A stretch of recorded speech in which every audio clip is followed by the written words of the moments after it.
Pemirsa, kita lanjutkan diskusi kita. Sekarang saya mau ke Ibu Rahmawati Soekarno Putri, Putri Presiden pertama kita. Ibu Rahma tentu salah satu saksi sejarah juga dan bahkan saksi dekat dari peristiwa ini. Bagaimana Ibu Rahma melihat fenomena yang sekarang ramai dibicarakan ini? Terima kasih Pak Arni. Assalamualaikum warahmatullahi wabarakatuh. Waalaikumsalam. Mohon maaf kalau saya mungkin melalui pendekatan ideologis, politis. Kalau tadi Bapak-Bapak sudah memberikan pemikirannya dengan pendekatan hukum, tapi saya mungkin melihat dari pendekatan ideologis. Kalau bicara tentang semacam ketakutan ya akan timbulnya kembali Partai Komunis Indonesia, saya kira itu sangat berlebihan. Bahkan saya rasa ini sudah kita terjangkiti penyakit fobia. Karena apa? Kita ini dari mulai sejak Orde Baru sampai sekarang selalu dicekoki dengan katakanlah stigmatisasi tadi ya. Ada EK, ekstrem kanan, dan ini lebih ditujukan kepada Islam radikal, kemudian ekstrem kiri. Kiri itu pasti komunisme. Nah ini tidak pernah selesai. Tidak melihat dengan wawasan yang lebih luas bahwa dunia ini sudah berubah. Bukan EK-EKI lagi, tetapi yang dulu selalu digarisbawahi oleh Bung Karno mengenai nekolim. Tapi ini tidak pernah dibicarakan secara serius. Kemudian yang saya lihat juga ini terjadi anomali sebetulnya.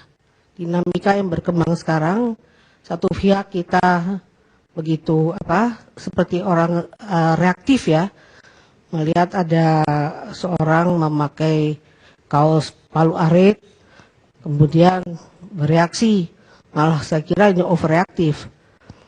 Padahal kalau kita melihat sendiri, tadi sudah disinggung mengenai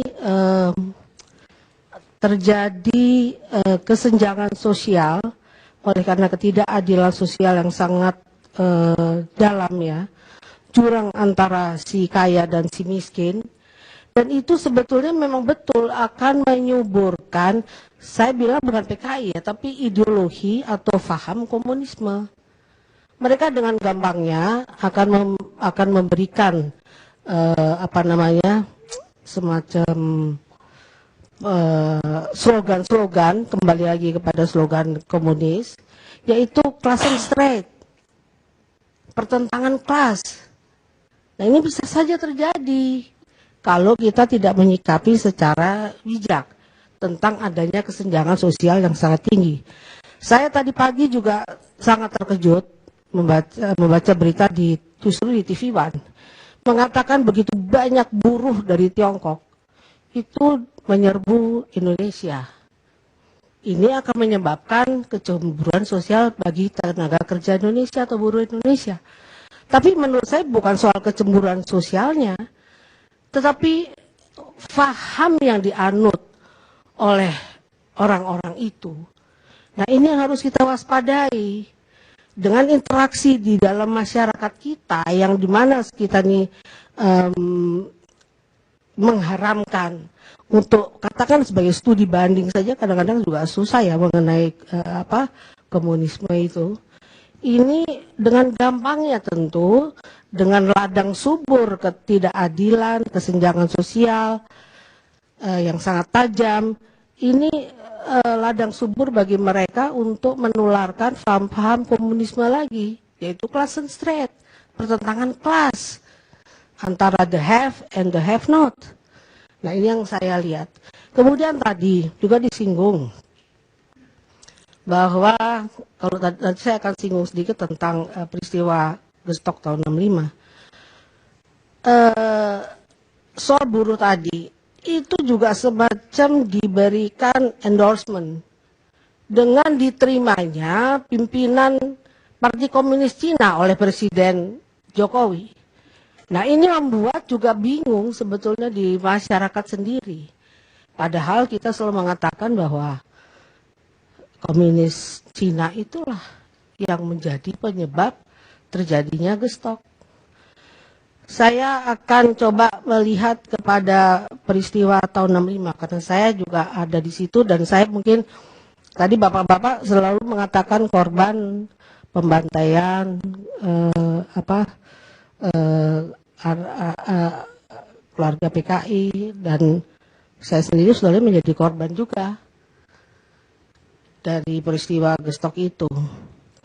Jadi begini Pak Karni, kalau kita membaca atau mencermati pidato Presiden Soekarno, yaitu Nawaksara pada sidang MPR tahun 67, Bung Karno itu mengatakan ada sebetulnya tiga kepentingan yang bertemu pada satu titik.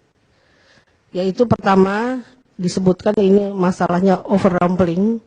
Yang pertama ada kelihayan ekolim dan adanya subversi asing. Saya tanya pada waktu itu pada Bung Karno, subversi asingnya maksudnya bagaimana? Singkat saja, ini data intelijen. Bahwa ini sudah masuk agen CIA, agen KGB, dan agen MI6. Itu katanya.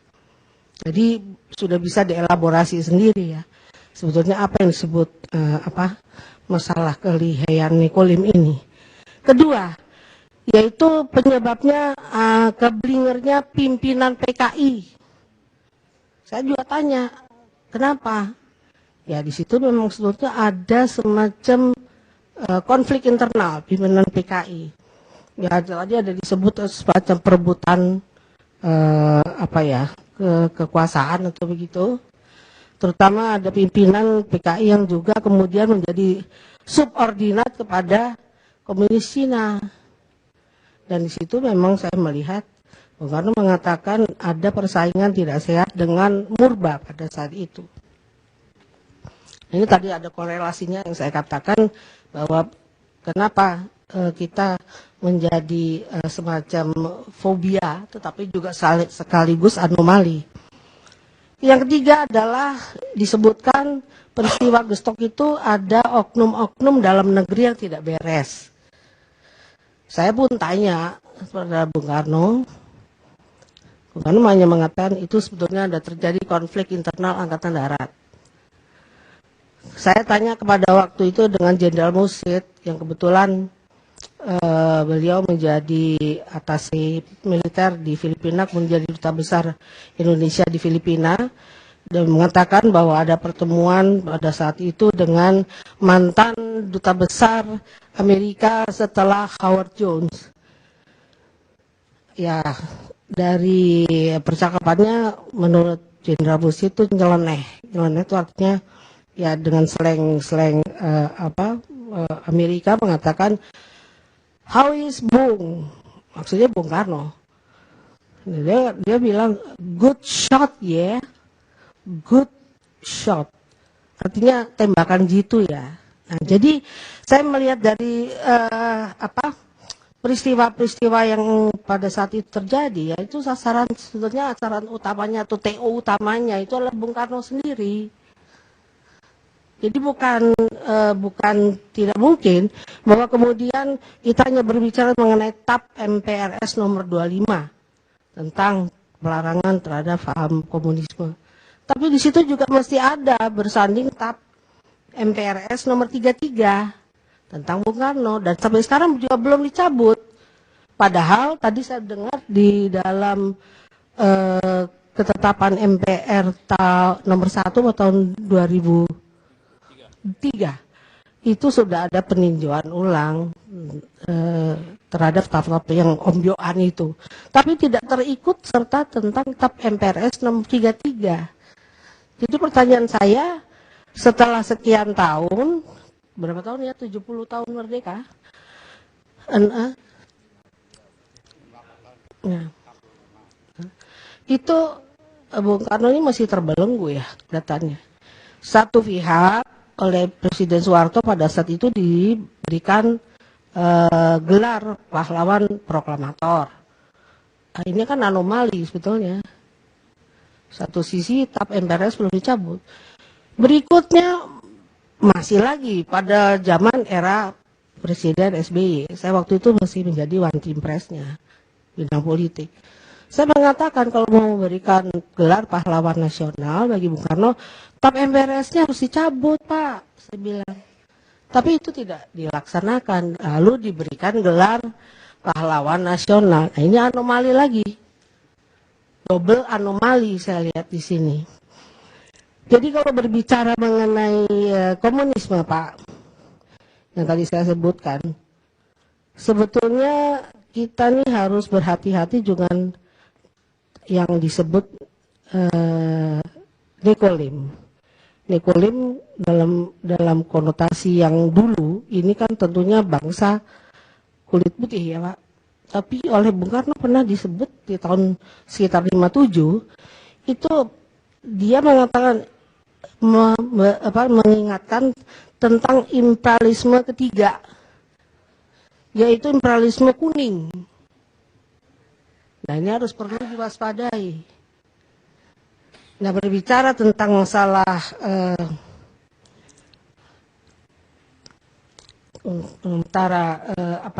masalah ideologi komunisme, memang yang harus kita utamakan di sini adalah masalah preventif dan mencari solusi yang paling tepat, yaitu bagaimana agar bahaya komunisme, bukan PKI, komunisme itu jangan sampai timbul. Yaitu saya menyarankan untuk kita harus kembali kepada Pancasila. Tapi saya sayang sekali, saya 2 kali terus terang mensomasi 2 ketua MPR. Yang pertama waktu itu zamannya Pak Sidarto Danu Subroto, dan yang terakhir kepada Pak Zulkifli Hasan. Saya katakan dudukan Pancasila itu pada proporsinya yang betul. Karena Pancasila itu tidak dimasukkan dalam tidak bisa dimasukkan sebagai pilar. Satu itu, kedua adalah oleh putusan MK nomor 100 garing PUU strip Romawi 11 strip 2014 itu kosakata frasakata 4 pilar itu Pancasila tidak dimasukkan, dilarang dimasukkan. Tapi kok anehnya mesti disosialisasikan istilah 4 pilar itu oleh MPR. Itu satu. Dan kedua, saya juga supaya ini jangan memperpanjang timbulnya komunisme, karena komunisme itu selalu menjadi antitese adanya kapitalisme. Amandemen Undang Dasar 45 yang terjadi 4 kali pada era Megawati itu menyebabkan perubahan drastis menjadi konstitusi kita ini bersifat liberal kapitalistis. Jadi saran saya untuk menghindari jangan terjadi antitese antara kapitalisme dengan komunisme, kembali kepada Undang Dasar 45 yang asli. Saya kira itu saja Pak Karni. Terima kasih. Baik. Ada yang menarik bagi saya. Ibu Rama tadi nyebut dengan gestok. Itu kan ucapan Bung Karno ya. Sementara TNI selalu memakainya Gestapo sampai hari ini. Ibu menyebut gestok itu karena Bung Karno menyebut itu atau ada penjelasannya? Itu dari Bung Karno ya. Tapi pada saat tanggal 1 Oktober itu, saya memang baru mengalami ada semacam keanehan di istana. Jadi memang di situ tanggal 1 pagi itu saya melihat ada tentara tidak dikenal, yang saya tahu persis bahwa tentara yang ada di istana itu pasti Cakrawirawa. Memang berpakaian uniform Cakra, tapi saya tidak mengenal orang-orang itu dan mereka pun tidak mengenal siapa saya.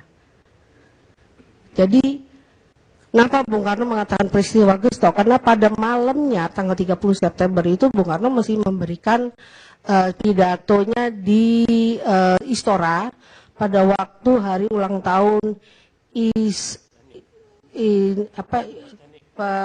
Bubes Teknik. Itu belum ada kabar apa-apa, tetapi paginya saya mendengar yaitu ada jenderal yang dibunuh. Sehingga saya merasa bahwa gerakan 1 Oktober itulah pada waktu itu terjadi peristiwa yang disebut pembunuhan para jenderal itu. Baik, terima kasih Ibu Rama. Sekarang saya mau ke Gubernur Lemhanas, Pak Agus. Bisa Pak Agus jelasin tentang simposium yang April itu dan tujuan adanya simposium. Kemudian apa ada kaitan antara simposium ini dengan kemudian ada penangkapan terhadap atribut komunis? Ya, Pak Agus bisa memberi latar belakang. Baik, terima kasih Pak Karni. Pak Karni Ilyas ingat tanggal 1 Oktober tahun 2015. ILC, Indonesian Lawyers Club, di sini saya juga diundang. Saya memberikan penghargaan tinggi kepada Pak Karni, itu memberikan inspirasi kepada saya. Seandainya ini bisa saya laksanakan pada tingkat nasional, bukankah ini mendekatkan diri kepada rekonsiliasi? Tapi ada hal-hal yang saya tidak bisa samai Pak Karni. Untuk acara Pak Karni, ini mendatangkan iklan yang besar Pak. Simposium saya tidak pernah mendatangkan iklan yang besar Pak. Gitu. Biaya satelitnya juga mahal ini Pak. Baik Pak, terima kasih. Simposium. Jadi simposium ini mempunyai 2 tujuan Pak ya, pada dasarnya.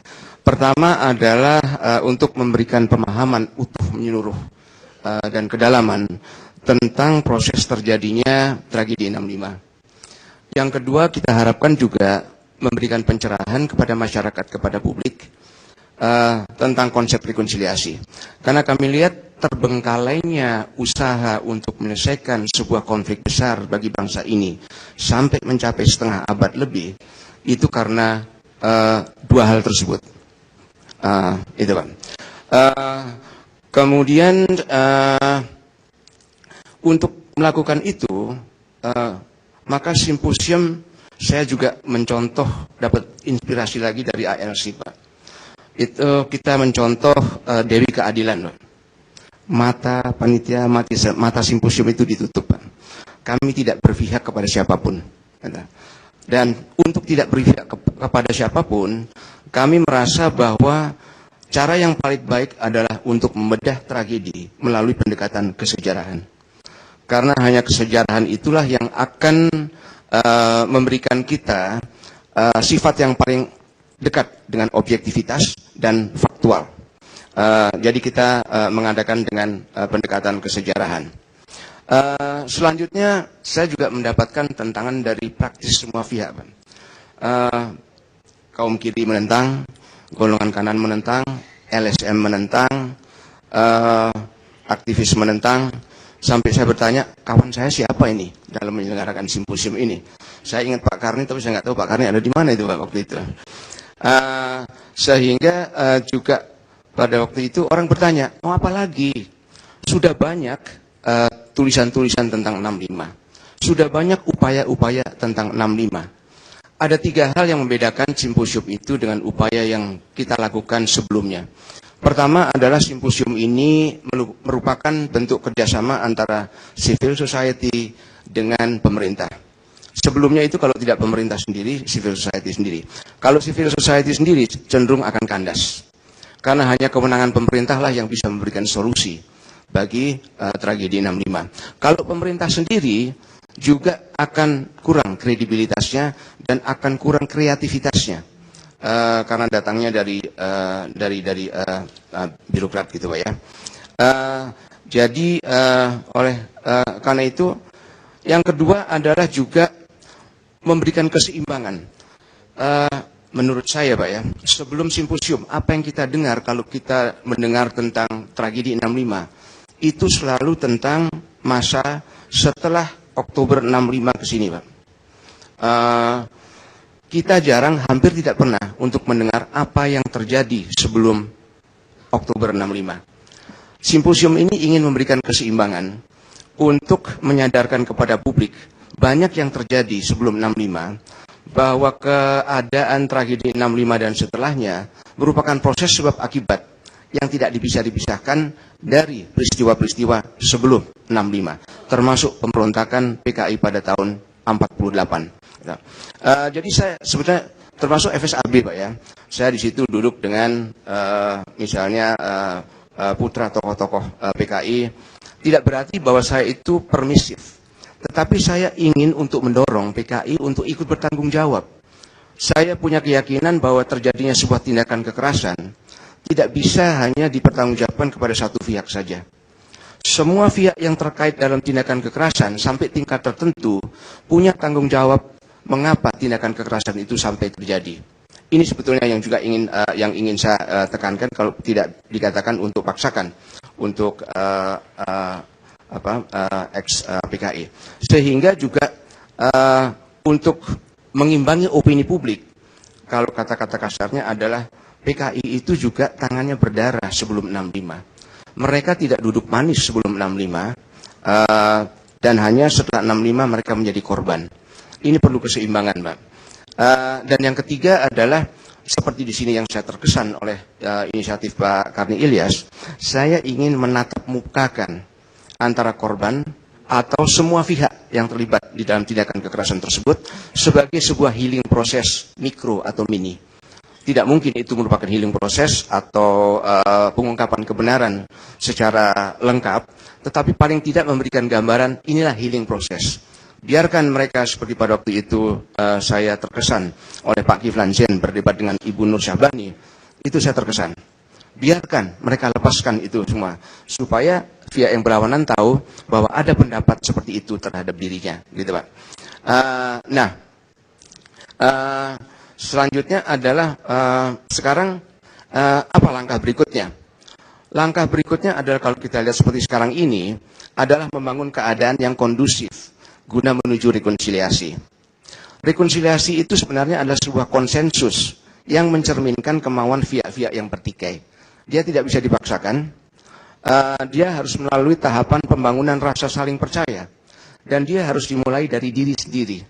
Rekonsiliasi tidak bisa dimasuki apabila pihak-pihak yang terkait itu belum berdamai di dalam dirinya sendiri dengan masa lalunya.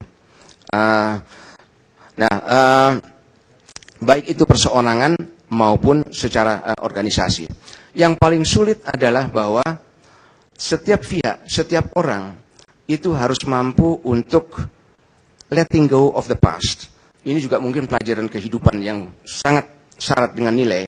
Bagaimana kita let go of the past. Baik apakah itu kita harus meninggalkan zona nyaman, ataupun karena kita pernah mengalami trauma. Ini yang sulit, dan sampai sekarang praktis saya belum bisa melihat bahwa itu sudah terjadi sehingga masyarakat itu siap untuk rekonsiliasi. Bagaimana dengan keadaan sekarang, Bang? Kalau kita lihat keadaan sekarang bahwa memang kita belum siap, satu hal adalah bahwa rekonsiliasi hanya bisa dicapai dengan jalan perdamaian.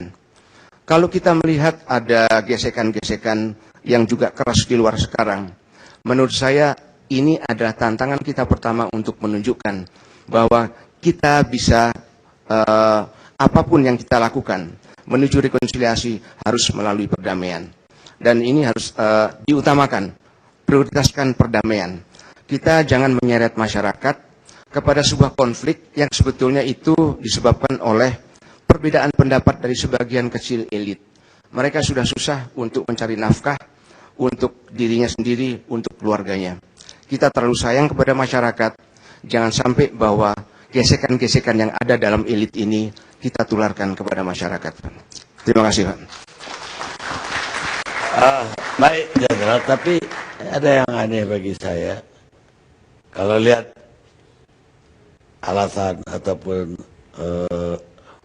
kenapa ada simposium segala macam dan bagaimana pelaksanaannya, saya yakin bahwa itu sangat netral, apalagi dilambangkan dengan mata ditutup tadi. Kenapa ada tuduhan bahwa Jenderal lebih cenderung ke kiri, dan ada protes-protes juga dari surat terbuka lah, apalah ke Jenderal.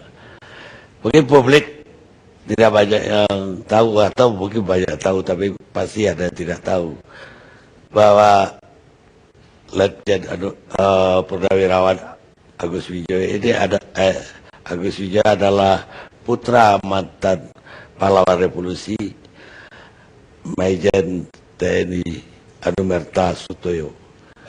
Jadi anak korban, putra korban PKI kok sekarang ada tuduhan cenderung ke kiri. Ini apa yang terjadi? Pak Karni, kalau saya yang menuduh, saya bisa menjawab pertanyaan Pak Karni. Kami karena yang menuduh itu orang lain, saya tidak tahu juga Pak, kenapa Pak. Gak ada keinginan tahu kenapa dia tuduh saya begitu. Gitu. Ya, saya katakan pada waktu itu karena banyak yang menolak untuk hadir dalam simposium. Sehingga praktis memang pada waktu itu jumlah yang lebih besar itu terdapat dari golongan kiri. Mungkin keadaan ini yang memberikan tuduhan bagi diri saya bahwa saya lebih memberi angin kepada golongan kiri. Padahal semuanya sudah kami undang, Pak. Ada yang memang tidak bersedia untuk menghadiri simposium, Pak. Baik, saya sangat mengerti itu, Jenderal. Karena forum ini pun sering dituduh berpihak. Padahal kelompok yang satu itu tidak mau datang. Nggak mau juga kirim utusan.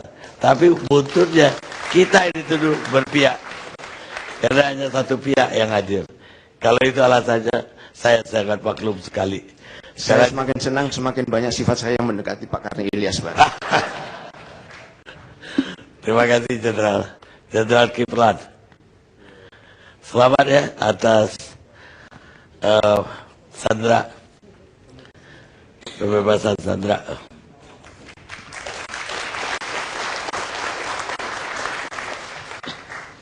Assalamualaikum warahmatullahi wabarakatuh. Jenderal dianggap kalau tadi ada tuduhan ke kiri, jenderal itu dituduh ke kanan. Makanya ada di sini. Ya, biar ada kiri ada kanan kan balance-nya. Kalau kiri saya nanti kan tidak balance. Biar ada pandangan, silakan pandangan. Terima kasih Pak Karni, khususnya para pemirsa seluruh Indonesia dan seluruh para hadirin. Terima kasih atas doanya. Ya, keberhasilan yang kita peroleh waktu di Filipina membebaskan 10-4 yang terakhir ya kita selesaikan adalah kerjasama semuanya antara pimpinan TNI, pimpinan Angkatan Bersenjata Filipina, intelijen kita dan Filipina. Ya, saya hanya sebagian untuk membantu proses ini. Siapa yang mengirim saya, sudah tahulah siapa yang mengirim saya, karena saya pernah bertugas di Filipina. Dan kasus ini, ya sudah kita selesaikan, maksudnya udah kita nggak usah bicara yang dulu bahwa kita sudah sama-sama untuk menyelesaikan pembebasan itu, bukan saya. Dan kemudian untuk hadir di dalam hal ini, apakah memang ini komunis bangkit sekarang ini untuk eksis kembali? Fenomenanya sudah terjadi ya, pertama-tama ya sejak 3 tahun yang lalu sampai 2013 kita sudah ingatkan, karena banyak mereka mengeluarkan tulisan, mereka kunjungan yang puncaknya lah pada 2015, buktinya dengan Ibu ya apa Nur Sabani Kaca Sungkana yang tadi juga menyatakan ya kok hantu PK itu bangkit-bangkitkan. Bukannya hantu PK dibangkit-bangkit, memang bangkit, saya lihat kok.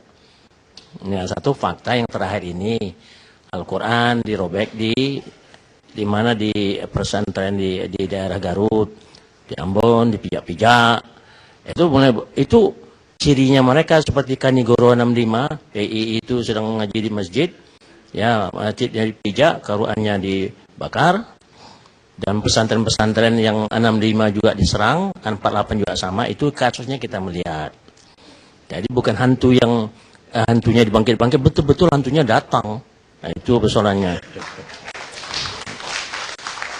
Bu Nur Sabani, itu kemudian itu tidak konsep mengenai masalah ya memberangus buku-buku, ya toh.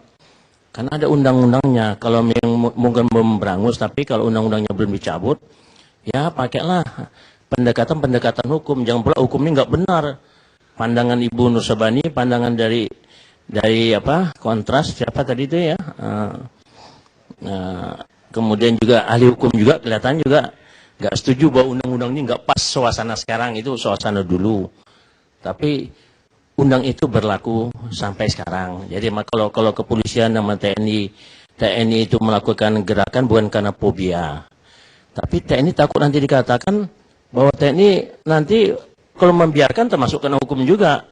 Karena ada bangkit ini ya disampaikanlah, serahkan ke polisi yang memproses apakah benar atau tidak. Ya, jadi hal ini Ibu Nur Sabani karena juga membela dengan apa, pergi ke Belanda membela PKI, membela orang-orang yang tertindas, itu udah kelihatan.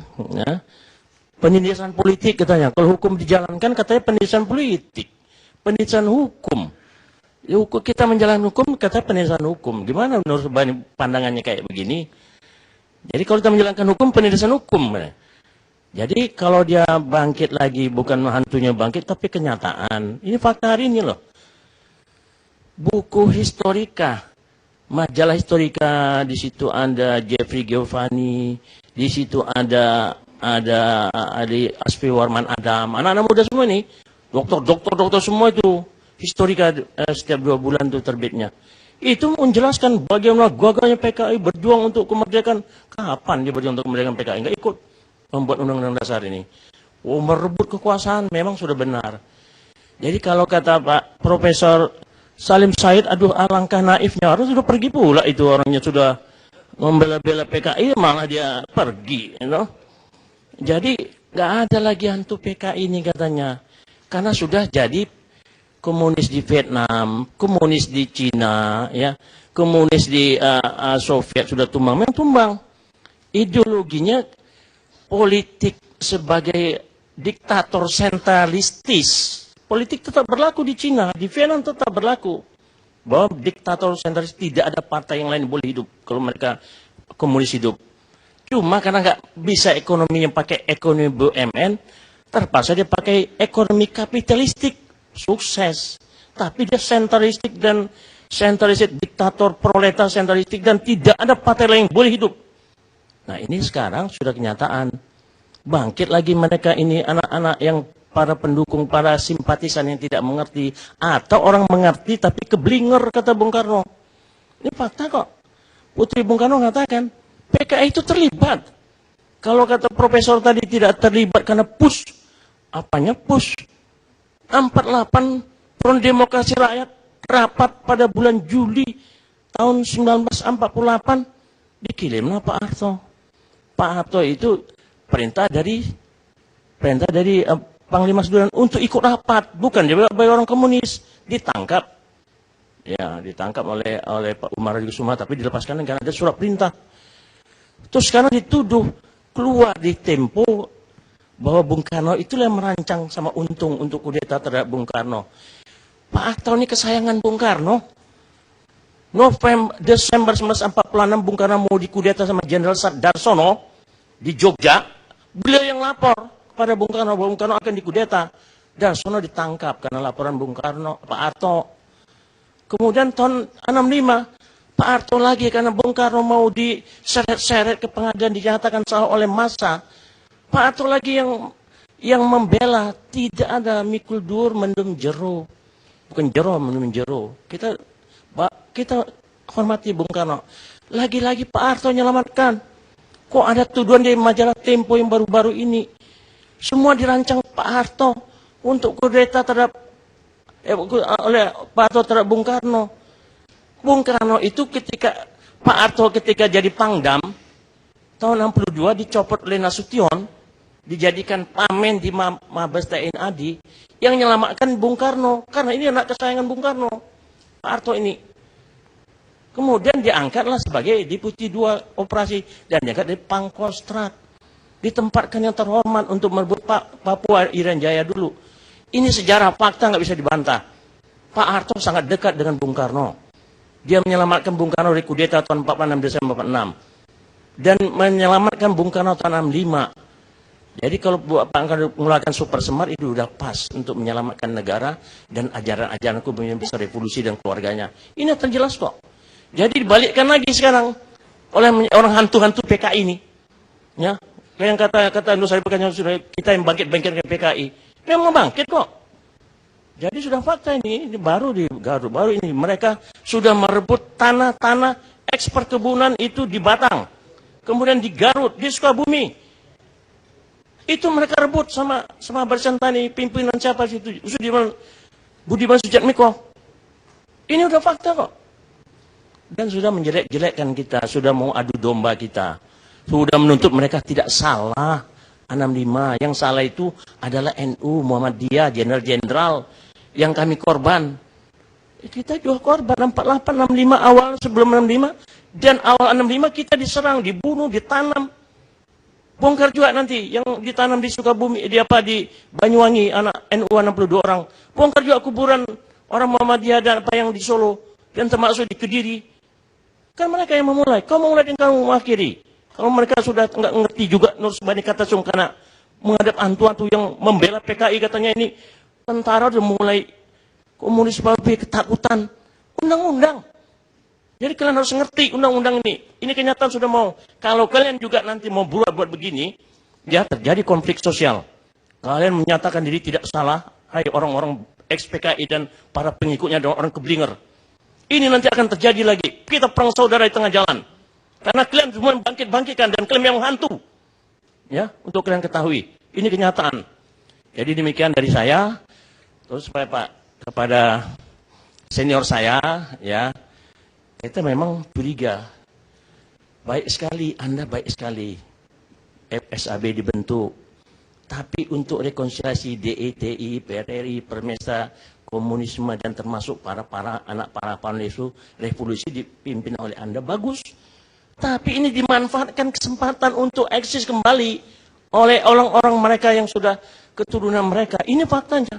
Simposium juga dicurigai mereka di dalam itu. Saya ada masih di Filipina. Saya mendapat mendengar dan saya baca itu di YouTube acaranya itu. Wah, mereka tidak itu di ruangnya di area Duta. Waduh, saya bilang udah bangkit lagi hantu ini. Saya bilang loh, ya. Tapi saya sangat salut. Cuma sayang ini yang saat sekarang ini yang bisa eksis hanya Polri sama TNI. TNI punya tugas, memang tugas di samping tugas yang tidak selain tugas pokoknya, memang presiden. Udah stop presiden sudah katakan selesaikan secara hukum. Nah, presiden kan sudah katakan selesaikan secara hukum, sudah diselesaikan oleh TNI.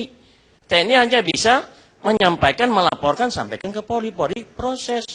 Kalau dianggap ini melanggar hak asasi manusia, terus yang kalian perbuat sekarang ini apa nggak melanggar hak asasi manusia? Lah itu, jadi itu Pak. Tapi sayang kita masih butuh Koter. Koter Babinsa itu terbentuknya ketika mulai terjadi PRRI Permesta.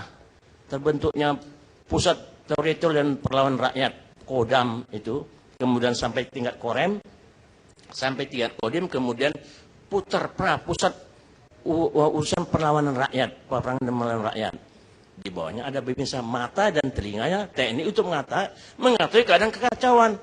Ideologi, politik, ekonomi, sosial, budaya, pertahanan, geografi, demografi itu dipantau oleh tingkat Babinsa, lapor ke Kodim, lapor ke tingkat kecamatan, ya, ke Kodim, ke Korem, ke Kodam, dianalisis segala yang terjadi, kejadian 65. Inilah matanya, telinganya dari aparat keamanan. Oh, di situ ada terjadi pembantaian. Oh, di situ terjadi komunis bergerak. Oh, di situ lapor. Jadi masih kita butuhkan. Jadi kalau pandangan atau senior saya yang terhormat, abang saya, pandangan menghapuskan Babinsa sampai tingkat Kodim hanya ada tingkat Korem, sudahlah, jangan kita pikirkan lagi. Biarkanlah mereka ini matanya. Karena negara ini belum stabil. Kalau negara kita masih development country, bukan underdeveloped development country, belum stabilisasi country. Kalau sudah stabil kita, sudah tahu kita berpikir mana buruk dan yang tidak baik, dan mana yang benar tidak benar, bangsa ini, barulah kita bubarkan Koter. Ya, sampai tingkat cukup Panglima Divisi, kemudian Pangkostrat, semua siap tempur. Kalau negara stabil, negara nggak stabil. Sampai berapa tahun saya kira tidak stabil, 20 tahun, 30 tahun akan datang. Karena ada pertentangan ideologi. Komunis kata tidak berbahaya. Untuk luar, Udah habis yang itu, tapi PKI komunisnya masih ada dan PKI di Indonesia masih berbahaya. Itulah pandangan saya. Terima kasih. Baik. Assalamualaikum warahmatullahi wabarakatuh. Sekarang Pak Jenderal Agus. Memang saya minta 1 menit, bukan untuk menanggapi Pak Kiflan, itu masukan yang bagus sekali. Saya mendapatkan satu hal secara tidak sengaja, manfaat dari simposium secara konkret. Di Taman Ismail Marzuki ada paparan oleh anak muda, anak-anak yang tidak mengalami peristiwa 65 dalam media sosial yang namanya Ingat 65.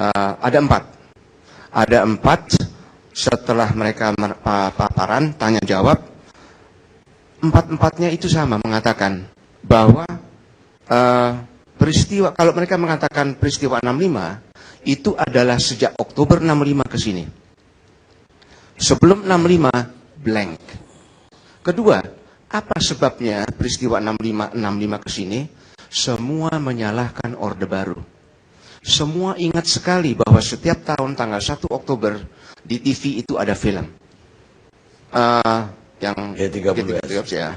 Nah, dan waktu itu mereka mengatakan sekarang kita sudah bisa berbicara secara bebas, di mana di masa lalu ketika Orde Baru kita tidak bisa bicara sebebas ini.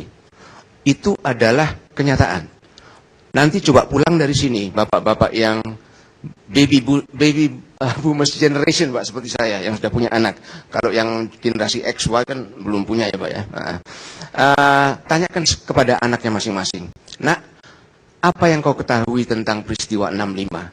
Pasti itu adalah pembantaian oleh TNI, kesalahan Orde Baru. Mengapa? Tidak ada, saya tanya sama anak saya dari situ. Kenapa kau salahkan Orde Baru? Kita nggak punya sumber.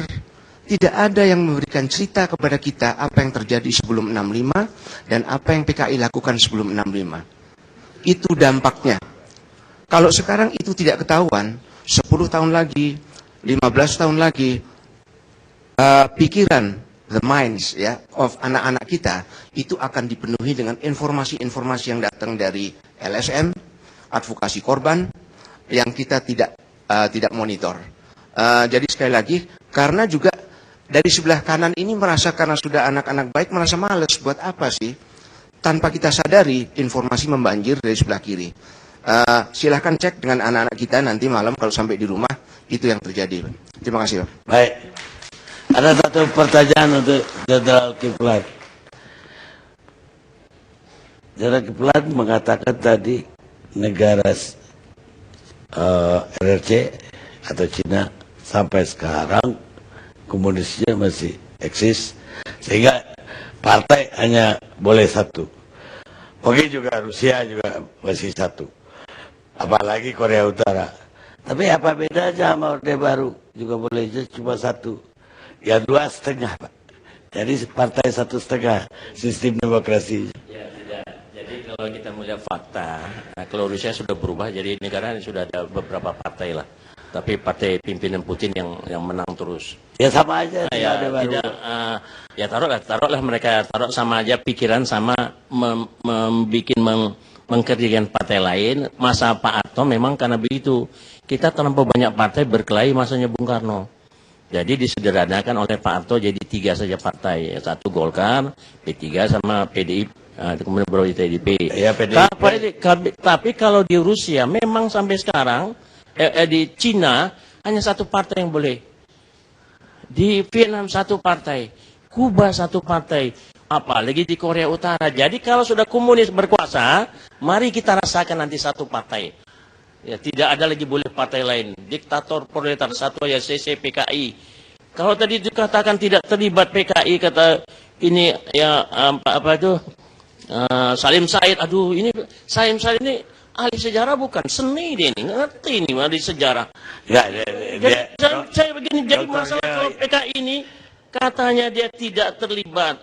Kata kenapa kalau dia perlu takut, hanya puts bukan dirancang. CC PKI itu dibentuk, ketuanya adalah Aidit membentuk biru khusus. Biru khusus ini izin dari CCPKI. Waktu rapat akan kudeta ini, rapat itu CCPKI.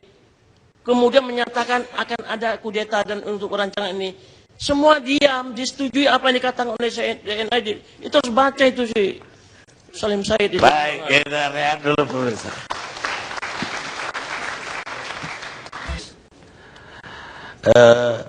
Bisa Pak Agus jelasin tentang simposium yang April itu dan tujuan adanya simposium. Kemudian apa ada kaitan antara simposium ini dengan kemudian ada penangkapan terhadap atribut komunis? Ya, Pak Agus bisa memberi latar belakang. Baik, terima kasih Pak Karni. Pak Karni Ilyas ingat tanggal 1 Oktober tahun 2015. ILC, Indonesian Lawyers Club, di sini saya juga diundang. Saya memberikan penghargaan tinggi kepada Pak Karni, itu memberikan inspirasi kepada saya. Seandainya ini bisa saya laksanakan pada tingkat nasional, bukankah ini mendekatkan diri kepada rekonsiliasi? Tapi ada hal-hal yang saya tidak bisa samai Pak Karni. Untuk acara Pak Karni, ini mendatangkan iklan yang besar Pak. Simposium saya tidak pernah mendatangkan iklan yang besar Pak. Gitu. Biaya satelitnya juga mahal ini Pak. Baik Pak, terima kasih. Simposium. Jadi simposium ini mempunyai dua tujuan Pak ya, pada dasarnya. Pertama adalah untuk memberikan pemahaman utuh menyeluruh dan kedalaman tentang proses terjadinya tragedi 65. Yang kedua, kita harapkan juga memberikan pencerahan kepada masyarakat, kepada publik tentang konsep rekonsiliasi. Karena kami lihat terbengkalainya usaha untuk menyelesaikan sebuah konflik besar bagi bangsa ini sampai mencapai setengah abad lebih, itu karena dua hal tersebut. Itu Pak. Kemudian untuk melakukan itu, maka simposium saya juga mencontoh, dapat inspirasi lagi dari ILC Pak. Itu kita mencontoh Dewi Keadilan Pak. Mata panitia, mata simposium itu ditutup Pak. Kami tidak berpihak kepada siapapun. Dan untuk tidak berpihak kepada siapapun, kami merasa bahwa cara yang paling baik adalah untuk membedah tragedi melalui pendekatan kesejarahan. Karena hanya kesejarahan itulah yang akan memberikan kita sifat yang paling dekat dengan objektivitas dan faktual. Jadi kita mengadakan dengan pendekatan kesejarahan. Selanjutnya saya juga mendapatkan tantangan dari praktis semua pihak. Kaum kiri menentang, golongan kanan menentang, LSM menentang, aktivis menentang. Sampai saya bertanya, kawan saya siapa ini dalam menyelenggarakan simposium ini? Saya ingat Pak Karni, tapi saya nggak tahu Pak Karni ada di mana itu Pak waktu itu. Sehingga juga pada waktu itu orang bertanya, mau apa lagi? Sudah banyak tulisan-tulisan tentang 65. Sudah banyak upaya-upaya tentang 65. Ada tiga hal yang membedakan simposium itu dengan upaya yang kita lakukan sebelumnya. Pertama adalah simposium ini merupakan bentuk kerjasama antara civil society dengan pemerintah. Sebelumnya itu kalau tidak pemerintah sendiri, civil society sendiri. Kalau civil society sendiri cenderung akan kandas. Karena hanya kewenangan pemerintah lah yang bisa memberikan solusi bagi tragedi 65. Kalau pemerintah sendiri juga akan kurang kredibilitasnya dan akan kurang kreativitasnya. Karena datangnya dari birokrat gitu Pak ya. Jadi karena itu yang kedua adalah juga memberikan keseimbangan. Menurut saya Pak ya, sebelum simposium apa yang kita dengar kalau kita mendengar tentang tragedi 65 itu selalu tentang masa setelah Oktober 65 ke sini Pak. Kita jarang, hampir tidak pernah untuk mendengar apa yang terjadi sebelum Oktober 65. Simposium ini ingin memberikan keseimbangan untuk menyadarkan kepada publik banyak yang terjadi sebelum 65, bahwa keadaan tragedi 65 dan setelahnya merupakan proses sebab akibat yang tidak bisa dipisahkan dari peristiwa-peristiwa sebelum 65, termasuk pemberontakan PKI pada tahun 48. Jadi saya sebetulnya termasuk FSAB, Pak ya. Saya di situ duduk dengan misalnya putra tokoh-tokoh PKI. Tidak berarti bahwa saya itu permisif, tetapi saya ingin untuk mendorong PKI untuk ikut bertanggung jawab. Saya punya keyakinan bahwa terjadinya sebuah tindakan kekerasan tidak bisa hanya dipertanggungjawabkan kepada satu pihak saja. Semua pihak yang terkait dalam tindakan kekerasan sampai tingkat tertentu punya tanggung jawab mengapa tindakan kekerasan itu sampai terjadi. Ini sebetulnya yang juga ingin saya tekankan, kalau tidak dikatakan untuk paksakan untuk PKI, sehingga juga untuk mengimbangi opini publik. Kalau kata-kata kasarnya adalah PKI itu juga tangannya berdarah sebelum 65. Mereka tidak duduk manis sebelum 65, dan hanya setelah 65 mereka menjadi korban. Ini perlu keseimbangan, Mbak. Dan yang ketiga adalah seperti di sini yang saya terkesan oleh inisiatif Pak Karni Ilyas, saya ingin menatap mukakan antara korban atau semua pihak yang terlibat di dalam tindakan kekerasan tersebut sebagai sebuah healing proses mikro atau mini. Tidak mungkin itu merupakan healing proses atau pengungkapan kebenaran secara lengkap, tetapi paling tidak memberikan gambaran inilah healing proses. Biarkan mereka seperti pada waktu itu saya terkesan oleh Pak Kiflan Zen berdebat dengan Ibu Nur Syahbani, itu saya terkesan.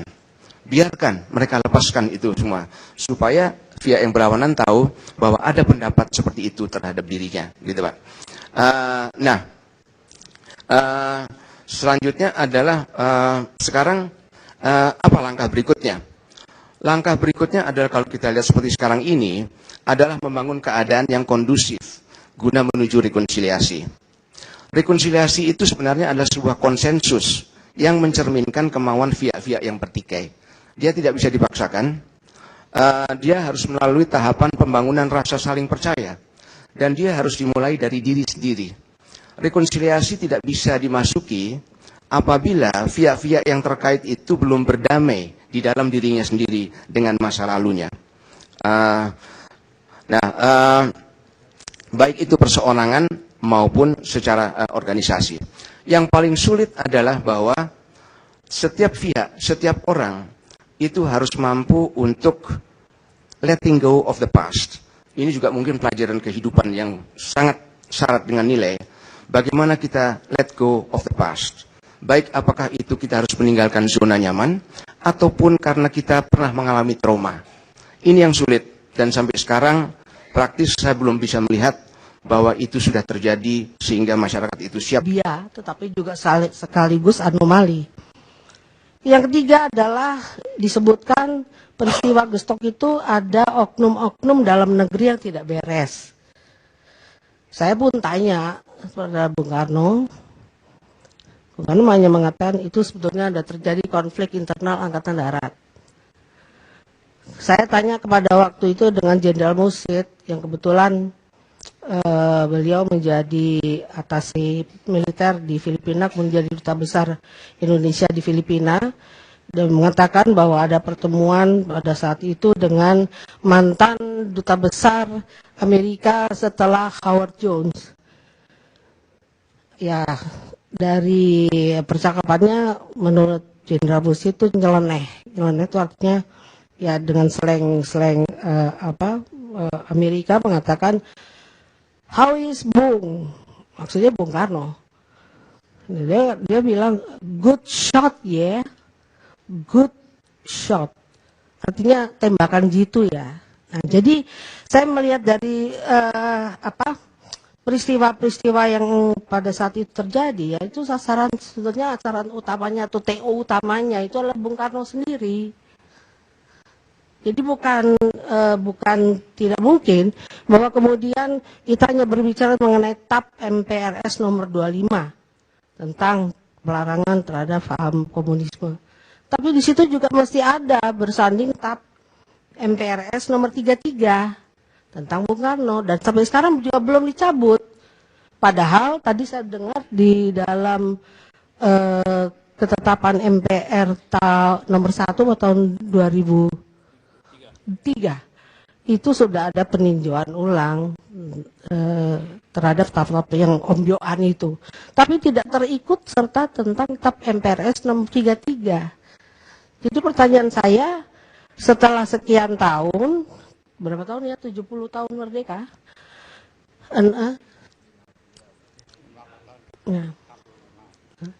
itu Bung Karno ini masih terbelenggu ya datanya.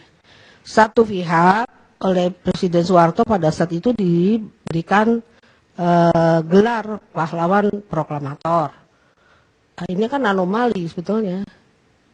Satu sisi TAP MPRS belum dicabut. Berikutnya masih lagi pada zaman era Presiden SBY. Saya waktu itu masih menjadi one team press-nya bidang politik. Saya mengatakan kalau mau memberikan gelar pahlawan nasional bagi Bung Karno, TAP MPRS-nya harus dicabut, Pak. Saya bilang. Tapi itu tidak dilaksanakan. Lalu diberikan gelar pahlawan nasional. Nah, ini anomali lagi. Double anomali saya lihat di sini. Jadi kalau berbicara mengenai komunisme, Pak, yang tadi saya sebutkan, sebetulnya kita nih harus berhati-hati dengan yang disebut nekolim.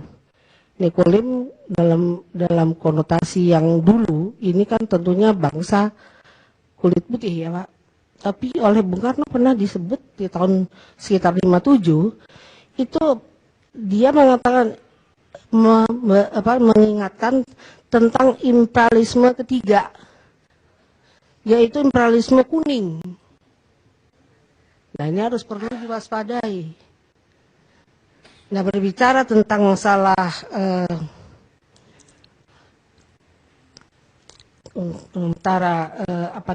masalah ideologi komunisme, memang yang harus kita utamakan di sini adalah masalah preventif dan mencari solusi yang paling tepat, yaitu bagaimana agar bahaya komunisme, bukan PKI, komunisme itu jangan sampai timbul. Yaitu saya menyarankan untuk kita harus kembali kepada Pancasila. Tapi saya sayang sekali, saya 2 kali terus terang mensomasi 2 ketua MPR. Yang pertama waktu itu zamannya Pak Sidarto Danu Subroto, dan yang terakhir kepada Pak Zulkifli Hasan.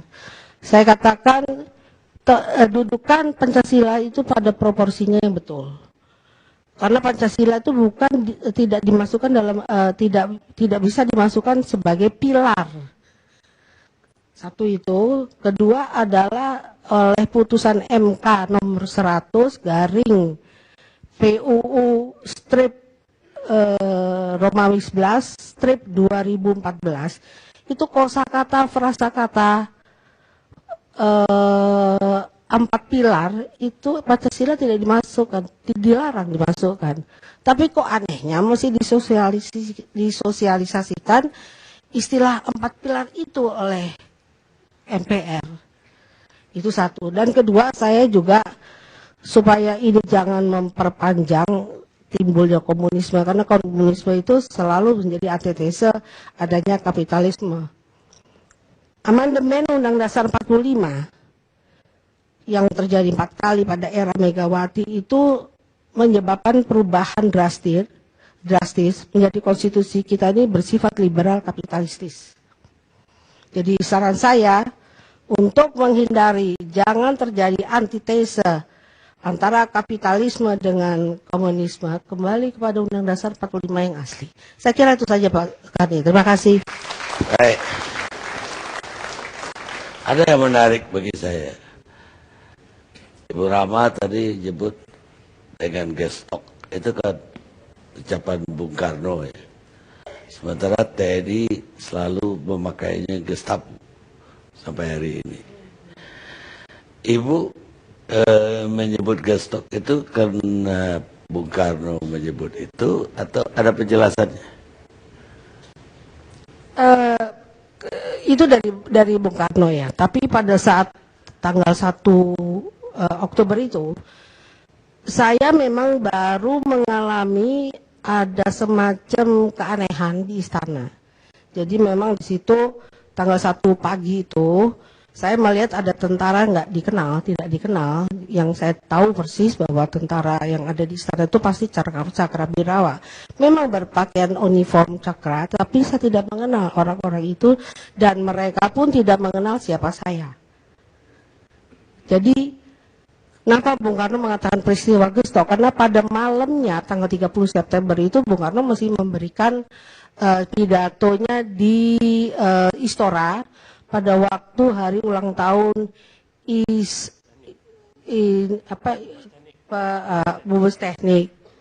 Itu belum ada kabar apa-apa, tetapi paginya saya mendengar yaitu ada jenderal yang dibunuh. Sehingga saya merasa bahwa gerakan 1 Oktober itulah pada waktu itu terjadi peristiwa yang disebut pembunuhan para jenderal itu. Baik, terima kasih Ibu Rama. Sekarang saya mau ke Gubernur Lemhanas, Pak Agus.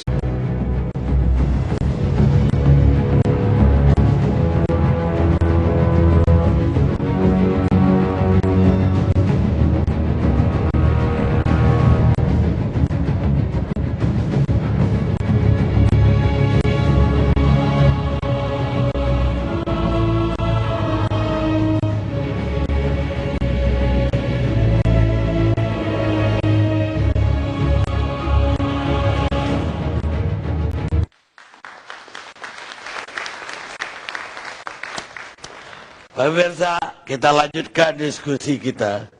Sekarang saya mau ke Ibu Rahmawati Soekarno Putri, Putri Presiden pertama kita.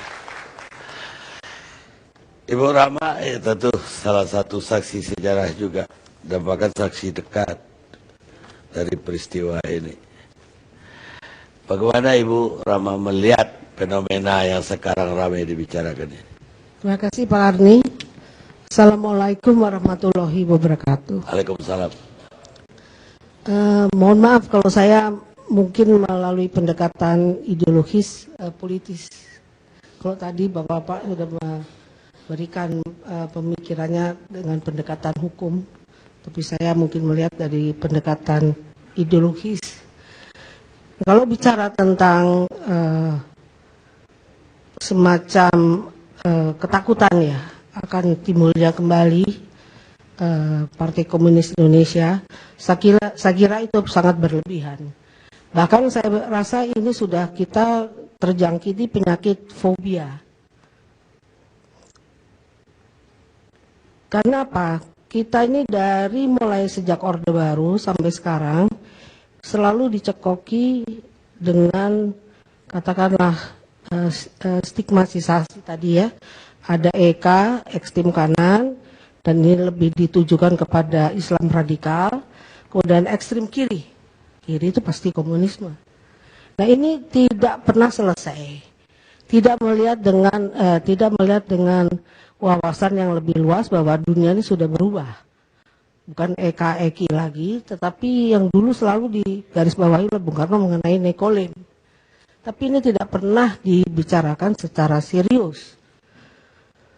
Kemudian yang saya lihat juga ini terjadi anomali sebetulnya. Dinamika yang berkembang sekarang, satu pihak kita begitu seperti orang reaktif ya, melihat ada seorang memakai kaos palu arit, kemudian bereaksi, malah saya kira ini overreaktif.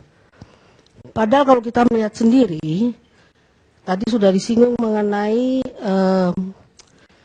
terjadi kesenjangan sosial oleh karena ketidakadilan sosial yang sangat dalam ya, jurang antara si kaya dan si miskin, dan itu sebetulnya memang betul akan menyuburkan, saya bilang bukan PKI ya, tapi ideologi atau faham komunisme. Mereka dengan gampangnya akan memberikan semacam slogan-slogan, kembali lagi kepada slogan komunis, yaitu class and straight, pertentangan kelas. Nah, ini bisa saja terjadi kalau kita tidak menyikapi secara bijak tentang adanya kesenjangan sosial yang sangat tinggi. Saya tadi pagi juga sangat terkejut membaca berita justru di TV One, mengatakan begitu banyak buruh dari Tiongkok itu menyerbu Indonesia. Ini akan menyebabkan kecemburuan sosial bagi tenaga kerja Indonesia atau buruh Indonesia. Tapi menurut saya bukan soal kecemburuan sosialnya, tetapi faham yang dianut oleh orang-orang itu. Nah, ini yang harus kita waspadai. Dengan interaksi di dalam masyarakat kita, yang dimana kita nih mengharamkan untuk, katakan sebagai studi banding saja, kadang-kadang juga susah ya mengenai komunisme itu. Ini dengan gampangnya tentu, dengan ladang subur ketidakadilan, kesenjangan sosial yang sangat tajam, ini ladang subur bagi mereka untuk menularkan paham-paham komunisme lagi, yaitu class and straight, pertentangan kelas antara the have and the have not. Nah, ini yang saya lihat. Kemudian tadi juga disinggung bahwa, kalau nanti saya akan singgung sedikit tentang peristiwa Gestok tahun 65. Soal buruh tadi, itu juga semacam diberikan endorsement dengan diterimanya pimpinan Partai Komunis Cina oleh Presiden Jokowi. Nah, ini membuat juga bingung sebetulnya di masyarakat sendiri. Padahal kita selalu mengatakan bahwa komunis Cina itulah yang menjadi penyebab terjadinya Gestok. Saya akan coba melihat kepada peristiwa tahun 65 karena saya juga ada di situ, dan saya mungkin tadi bapak-bapak selalu mengatakan korban pembantaian keluarga PKI, dan saya sendiri sebenarnya menjadi korban juga dari peristiwa Gestok itu. Jadi begini Pak Karni, kalau kita membaca atau mencermati pidato Presiden Soekarno, yaitu Nawaksara pada sidang MPR tahun 67, Bung Karno itu mengatakan ada tiga kepentingan yang bertemu pada satu titik. Yaitu pertama disebutkan ini masalahnya overrumpling. Yang pertama ada kelihayan ekolim dan adanya subversi asing. Saya tanya pada waktu itu pada Bung Karno, subversi asingnya maksudnya bagaimana? Singkat saja, ini data intelijen. Bahwa ini sudah masuk agen CIA, agen KGB, dan agen MI6. Itu katanya. Jadi sudah bisa dielaborasi sendiri ya. Sebetulnya apa yang disebut masalah kelihayan ekolim ini. Kedua, yaitu penyebabnya keblingernya pimpinan PKI. Saya juga tanya, kenapa? Ya di situ memang sebetulnya ada semacam konflik internal pimpinan PKI. Ya tadi ada disebut semacam perebutan kekuasaan atau begitu. Terutama ada pimpinan PKI yang juga kemudian menjadi subordinat kepada Komunis Cina. Dan di situ memang saya melihat Bung Karno mengatakan ada persaingan tidak sehat dengan Murba pada saat itu. Ini tadi ada korelasinya yang saya katakan bahwa kenapa kita menjadi semacam Udah semua nih, dokter semua itu historika setiap 2 bulan itu terbitnya. Itu menjelaskan bagaimana gagahnya PKI berjuang untuk kemerdekaan. Kapan dia berjuang untuk kemerdekaan PKI? Enggak ikut membuat undang-undang dasar ini. Merebut kekuasaan memang sudah benar. Jadi kalau kata Pak Profesor Salim Said, aduh alangkah naifnya, harus sudah pergi pula itu orangnya, sudah membela-bela PKI malah dia pergi.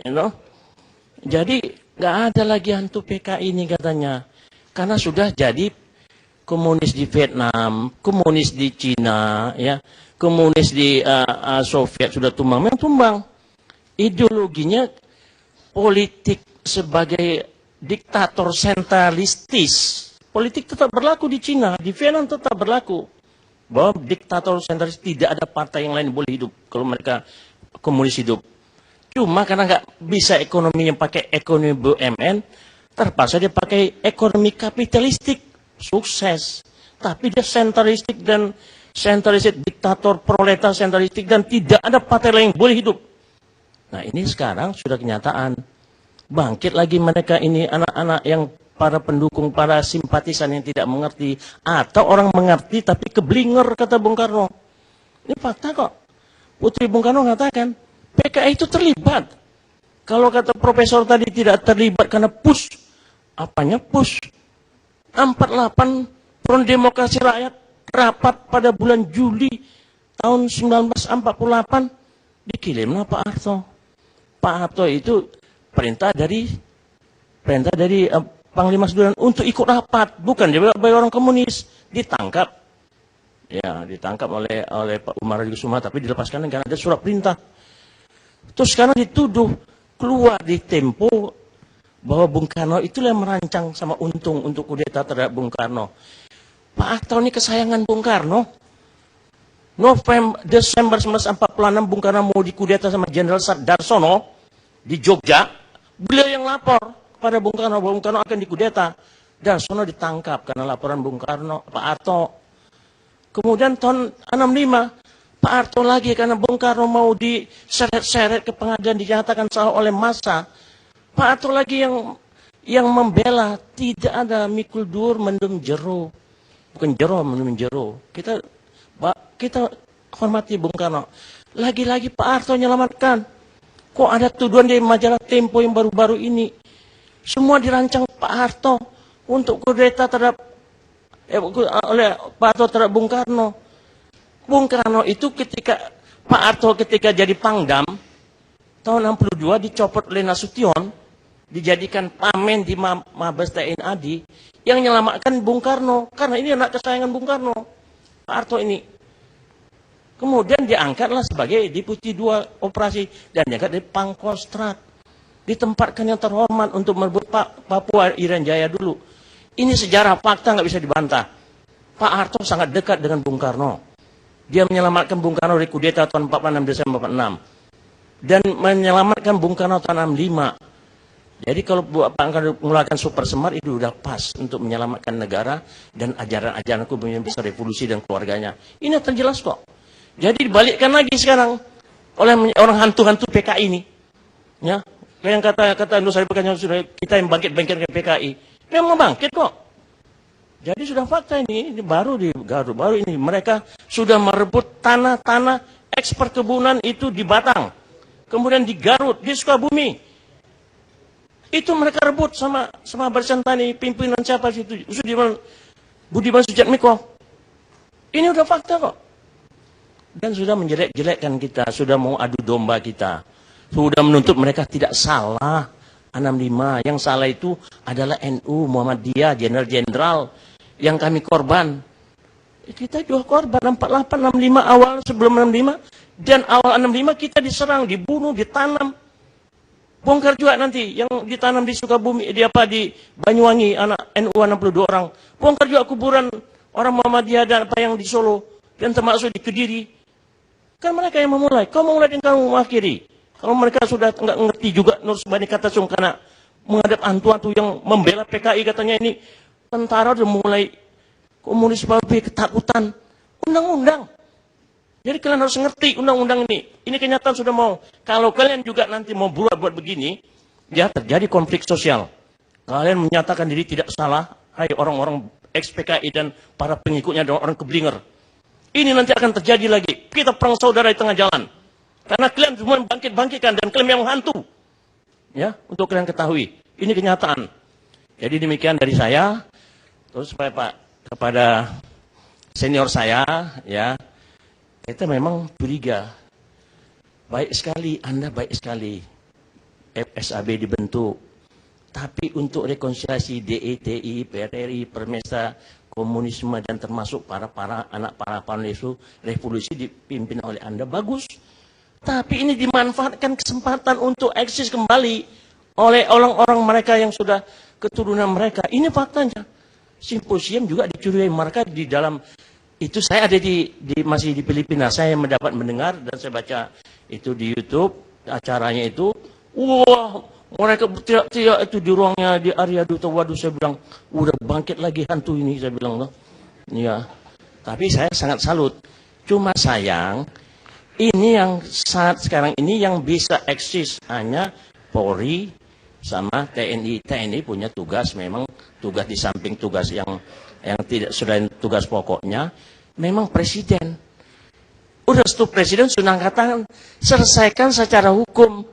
Nah, presiden kan sudah selesaikan secara hukum, sudah diselesaikan oleh TNI. TNI hanya bisa menyampaikan, melaporkan, sampaikan ke Polri. Polri proses. Kalau dianggap ini melanggar hak asasi manusia, terus yang kalian perbuat sekarang ini apa nggak melanggar hak asasi manusia? Lah itu, jadi itu Pak. Tapi sayang kita masih butuh Koter. Koter Babinsa itu terbentuknya ketika mulai terjadi Pereri Permesta. Terbentuknya Pusat Teritorial dan Perlawanan Rakyat, Kodam itu. Kemudian sampai tingkat Korem, sampai tingkat Kodim, kemudian Puterpra, Pusat Urusan Perlawanan Rakyat, Peperangan dan Perlawanan Rakyat. Di bawahnya ada Babinsa, mata dan telinganya TNI untuk mengetahui keadaan kekacauan. Ideologi, politik, ekonomi, sosial, budaya, pertahanan, geografi, demografi itu dipantau oleh tingkat Babinsa, lapor ke Kodim, lapor ke tingkat kecamatan, ya, ke Kodim, ke Korem, ke Kodam, dianalisis segala yang terjadi, kejadian 65, inilah matanya, telinganya dari aparat keamanan. Oh, di situ ada terjadi pembantaian. Oh, di situ terjadi komunis bergerak. Oh, di situ lapor. Jadi masih kita butuhkan. Jadi kalau pandangan atau senior saya yang terhormat, abang saya, pandangan menghapuskan Babinsa sampai tingkat Kodim hanya ada tingkat Korem, sudahlah, jangan kita pikirkan lagi. Untuk rekonsiliasi. Nah, bagaimana dengan keadaan sekarang, Bang? Kalau kita lihat keadaan sekarang bahwa memang kita belum siap, satu hal adalah bahwa rekonsiliasi hanya bisa dicapai dengan jalan perdamaian. Kalau kita melihat ada gesekan-gesekan yang juga keras di luar sekarang, menurut saya ini adalah tantangan kita pertama untuk menunjukkan bahwa kita bisa, apapun yang kita lakukan, menuju rekonsiliasi harus melalui perdamaian. Dan ini harus diutamakan, prioritaskan perdamaian. Kita jangan menyeret masyarakat kepada sebuah konflik yang sebetulnya itu disebabkan oleh perbedaan pendapat dari sebagian kecil elit. Mereka sudah susah untuk mencari nafkah untuk dirinya sendiri, untuk keluarganya. Kita terlalu sayang kepada masyarakat, jangan sampai bahwa gesekan-gesekan yang ada dalam elit ini kita tularkan kepada masyarakat. Terima kasih, Pak. Baik, Jenderal, tapi ada yang aneh bagi saya. Kalau lihat alasan ataupun kenapa ada simposium segala macam dan bagaimana pelaksanaannya, saya yakin bahwa itu sangat netral, apalagi dilambangkan dengan mata ditutup tadi. Kenapa ada tuduhan bahwa Jenderal lebih cenderung ke kiri dan ada protes-protes juga dari surat terbuka lah, apalah ke Jenderal? Mungkin publik tidak banyak yang tahu, atau mungkin banyak tahu tapi pasti ada yang tidak tahu bahwa Letjen Purnawirawan Agus Wijoyo ini Agus Wijoyo adalah putra mantan pahlawan revolusi Majen TNI Anumerta Sutoyo. Jadi anak korban, putra korban PKI kok sekarang ada tuduhan cenderung ke kiri. Ini apa yang terjadi? Pak Karni, kalau saya yang menuduh, saya bisa menjawab pertanyaan Pak Karni. Tapi karena yang menuduh itu orang lain, saya tidak tahu juga, Pak, kenapa, Pak. Gak ada keinginan tahu kenapa dia tuduh saya begitu. Gitu. Ya, saya katakan pada waktu itu karena banyak yang menolak untuk hadir dalam simposium. Sehingga praktis memang pada waktu itu jumlah yang lebih besar itu terdapat dari golongan kiri. Mungkin keadaan ini yang memberikan tuduhan bagi diri saya bahwa saya lebih memberi angin kepada golongan kiri. Padahal semuanya sudah kami undang, Pak. Ada yang memang tidak bersedia untuk menghadiri simposium, Pak. Baik, saya sangat mengerti itu, Jenderal. Karena forum ini pun sering dituduh berpihak. Padahal kelompok yang satu itu tidak mau datang. Nggak mau juga kirim utusan. Tapi buntutnya kita ini dituduh berpihak. Karena hanya satu pihak yang hadir. Kalau itu alasannya, saya sangat maklum sekali. Saya semakin senang, semakin banyak sifat saya yang mendekati Pak Karni Ilyas, Pak. Terima kasih, Jenderal. Jenderal Kiplan. Selamat ya atas Sandra. Kebebasan Sandra.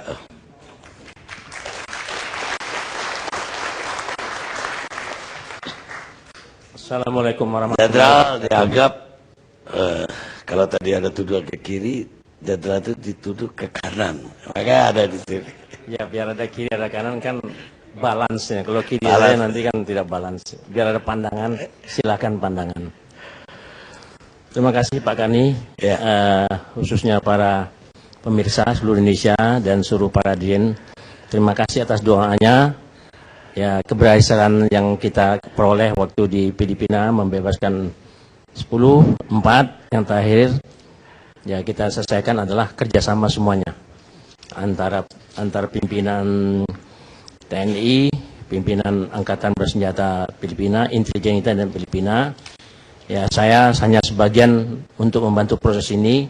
Siapa yang mengirim saya sudah tahulah siapa yang mengirim saya karena saya pernah bertugas di Filipina. Dan kasus ini ya sudah kita selesaikan, maksudnya udah kita nggak usah bicara yang dulu bahwa kita sudah sama-sama untuk menyelesaikan pembebasan itu, bukan saya. Dan kemudian untuk hadir di dalam hal ini, apakah memang ini komunis bangkit sekarang ini untuk eksis kembali? Fenomenanya sudah terjadi. Ya, pertama-tama ya sejak 3 tahun yang lalu sampai 2013 kita sudah ingatkan karena banyak mereka mengeluarkan tulisan, mereka kunjungan yang puncaknya lah pada 2015, buktinya dengan Ibu Nur Sabani Kaca Sungkana yang tadi juga menyatakan ya kok hantu PK itu bangkit-bangkitkan. Bukannya hantu PK dibangkit-bangkit, memang bangkit saya lihat kok. Ya, satu fakta yang terakhir ini Al-Quran dirobek di mana di pesantren di daerah Garut, di Ambon, dipijak-pijak. Itu cirinya mereka seperti Kanigoro 65, PI itu sedang ngaji di masjid, ya masjidnya dipijak, Qurannya dibakar, dan pesantren-pesantren yang 65 juga diserang, kan 48 juga sama, itu kasusnya kita melihat. Jadi bukan hantu yang hantunya dibangkit-bangkit, betul-betul hantunya datang. Nah, itu persoalannya. Bu Nur Sabani itu kemudian itu tidak konsep mengenai masalah ya memberangus buku-buku ya toh. Karena ada undang-undangnya. Kalau mungkin memberangus, tapi kalau undang-undangnya belum dicabut, ya pakailah pendekatan hukum. Jangan pula hukum ini nggak benar. Pandangan Ibu Nur Sabani, pandangan dari kontras siapa tadi itu ya, kemudian juga ahli hukum juga kelihatan juga nggak setuju bahwa undang-undang ini nggak pas suasana sekarang, itu suasana dulu. Tapi undang itu berlaku sampai sekarang. Jadi kalau kepolisian sama TNI itu melakukan gerakan bukan karena fobia, tapi TNI takut nanti dikatakan bahwa TNI nanti kalau membiarkan termasuk kena hukum juga. Karena ada bangkit ini ya disampaikanlah, serahkan ke polisi yang memproses apakah benar atau tidak. Ya, jadi hal ini Ibu Nur Sabani karena juga membela dengan pergi ke Belanda, membela PKI, membela orang-orang yang tertindas, itu udah kelihatan. Ya. Penindasan politik katanya. Kalau hukum dijalankan katanya penindasan politik, penindasan hukum. Ya, kita menjalankan hukum, kata penindasan hukum. Gimana menurut pandangannya kayak begini? Jadi kalau kita menjalankan hukum, penindasan hukum. Jadi kalau dia bangkit lagi, bukan hantunya bangkit, tapi kenyataan. Ini fakta hari ini loh. Buku historika, majalah historika, di situ ada Jeffrey Giovanni, di situ ada Asfi Warman Adam, anak-anak